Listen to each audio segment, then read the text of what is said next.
सान्थि लाबोथों, खौसेथि फैहोथों आरो जोंनि गेजेराव जौगाथायनि थाखाय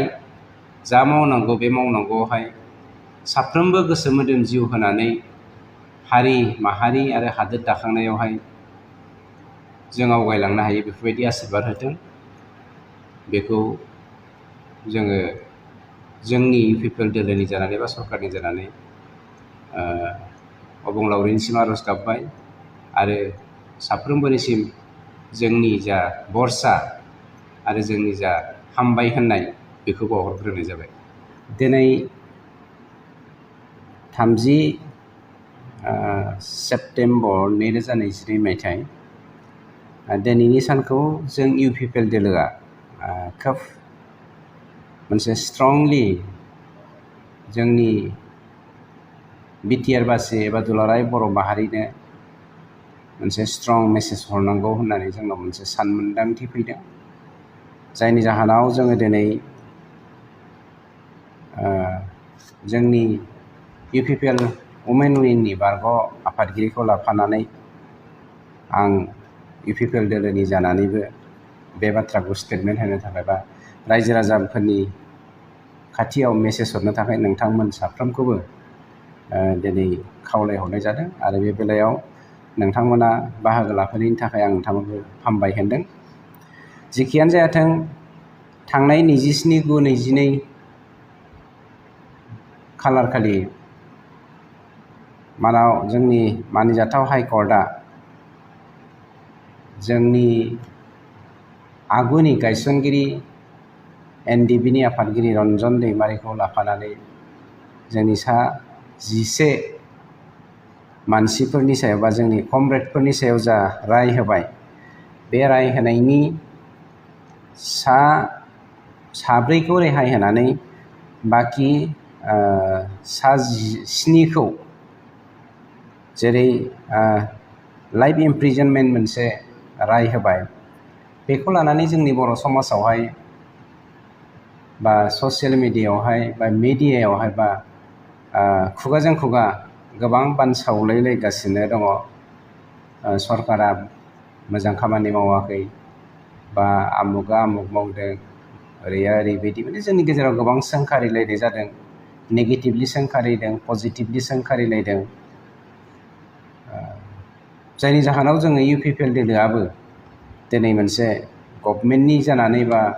पार्टिनि जानानै मोनसे प्रेस स्टेटमेन्टखौ होनायनि गेजेरजों रायजो राजानिसिम बे मेसेजखौ जों हरनो नागिरदों। जों मोनसे बाथ्राखौ गोसोखांग्रोनांगोन, 27/9/22 खालार जाय हाइकर्टनि होनाय राय, बे राया साफ्रोमबो बर' हारिनि गोरबोआवहाय जंजों सुनानै जेरै बिस जायो, बे बिस जानाय बायदि जों गासैबो मोनखादों। आइदार बिथाङा सरकारनि मानसियानो जायाथों बा पाब्लिकआनो जायाथों बा बबेबा मोनसे NGOनि बा माहारियारि आफादनि सोद्रोमायानो जायाथों मानो, बे बयनावबो टाच जादों। मानोना बे बे राया जोंनि बर' हारिनि मोनसे समनि 34 बोसोर मुभमेन्ट खालामलांनाय हारिनि थामोनथानि थाखाय बेनि बेरेखायै होनाय राय होननानै बयबो हमनानै लादों। अब्लाबो बाथ्राया जादों, जोंनि गेजेरावहाय जि रायखौ होबाय महामान्य हाइकर्टआ, बे राय होनायखौ लानानै जे जोंनि गेजेराव बियो गोसोम सानानो जा बा गुफुर सानानो जा, जेखियानो मानियाथों, जों मोनसे खोथाखौसो साननांगोन, हारि हिसाबै गसंथानो मोनसे खैफोदनिफ्राय मोगा मोगि जानायखौ रैखाथि होनो थाखाय जों साफ्रोमबो हारिनि फिसायानो, बर' हारिनि फिसायानो बा बर' बिमायानो खौसे जानायनि मोनसे सम जानानै फैदों। खिन्थु जोंनि गेजेराव आगुआव जा जालांबाय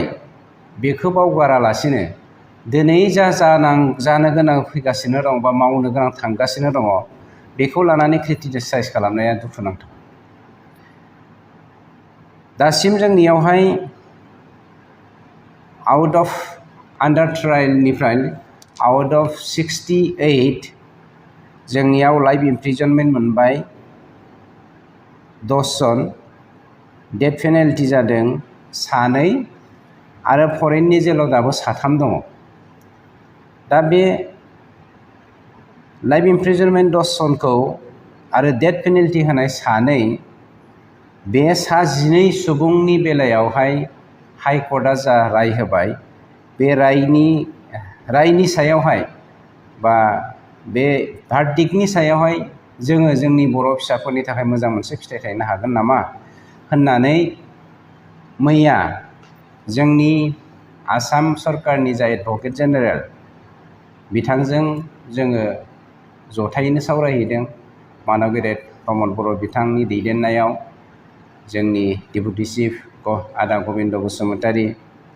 लोगोसे आंबो दंफायोमोन। जोंनि एनडिपि आरडिनि ग्रुपनि आगोलनि नेहाथारि बि अनजालु बिथाङाबो दङमोन। जोङो सावरायनायनि गेजेरजों मोनसे बाथ्राखौ थि खालामबाय दे, आरो बेवहाय चिफ मिनिस्टाराबो जेरावहाय दासो फोरमायहरनाय बायदियै जोंनि चिफ बिथाङा बे बाथ्राखौबो बुंथिनो होदों दे सुप्रिम कर्टसिम जों बेखौ टेकआप खालामनो थाखाय रेडि जाबाय जोंनि बिटिआर सरकारा, आरो बेखौ आसाम गभर्नमेन्टआबो फुलि सापर्ट होगोन बे बाथ्राखौ जोंनो एसुरेन्स होदों। मानोना जुडिशियेल सिस्टेमावहाय माखासे टेकनिकेल प्रब्लेमनि थाखाय बिथाङा हेल्प खालामनो हायिनि बाथ्राखौ बुंथिदों। अब्लाबो सुप्रिम कर्टनि गेजेरजों जोङो गोरलैयैनो बख'नो हागोन होननानै बिथाङा गावबो गभर्नमेन्ट अफ आसामनिफ्राय माबायदि हेल्प होनो होननानै हायो बेखौ सापर्ट होनायनि बाथ्रा हरदों। बेनिखायनो खोब खम समनि गेजेरावनो जों बिटिआर सरकारा बाखि जा सिगनेटारि आफादफोर दङ बिथांमोनजों सावरायनानै,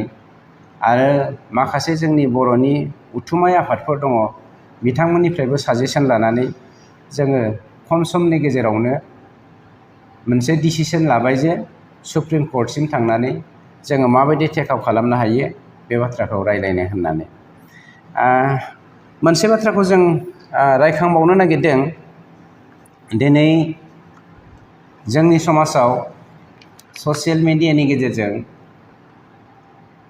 जाय मानसिफ्रा दिनै नंनायनि नङिनि पलिटिकेल लाबालाबनि थाखाय बा राजखान्थि गेलेनायनि थांखिजों